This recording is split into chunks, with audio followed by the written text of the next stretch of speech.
আসসালামু আলাইকুম। দেখুন বন্ধুরা, এই প্রশ্নটি খুবই গুরুত্বপূর্ণ। এমন প্রশ্ন চাকরি পরীক্ষায় প্রায়ই আসে, ঠিক আছে? কিন্তু আমরা অনেকে স্কিপ করে যাই, সমাধান করি না, না জানা থাকার কারণে।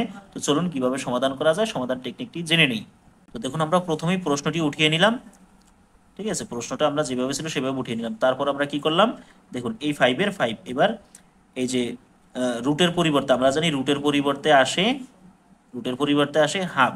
কিন্তু রুটের উপরে যদি অন্য কোনো চলক বা অন্য কোনো সংখ্যা থাকে, সেইটা এই হর হিসাবে আসে, ঠিক আছে? তাহলে এখানে যদি 3 আসে, তাহলে আসবে এই হরে আসবে 3। আর এখানে যদি কিছুই না থাকতো তাহলে 1/2 হাফ হয়ে যেত। আর ইন্টু এই 3x এর 3x ইকুয়াল টু 1 এর 1, ঠিক আছে? তারপরে আবার দেখুন, এবার আমরা এই 3 দ্বারা এই 3 কে কাটা দিতে পারি, তাহলে থাকে 1 ইন্টু এক্স। আর 1 এ গুণ করলে এখানে যা আছে তাই হবে, অর্থাৎ এক্স হয়ে যাবে, ইকুয়াল টু। এখন দেখুন, এখানে আমাদের যেহেতু বেসটা 5 আছে, আমাদেরও এখানেও একটা বেস 5 বানাতে যদি পারি, তাহলে বেজে বেজে ভ্যানিশ হয়ে যাবে। তাহলে আমরা সহজে এক্স এর মান বের করতে পারবো। তো এখন প্রশ্ন হচ্ছে কিভাবে বানিয়ে নিব। হ্যাঁ, যদি এখানে 1 থাকে, মনে রাখবেন এখানে যদি ইকুয়াল টুর পরে যদি 1 থাকে, আপনাদের যা বানিয়ে নেওয়া দরকার সেটাই বানিয়ে নিতে পারবেন আপনারা।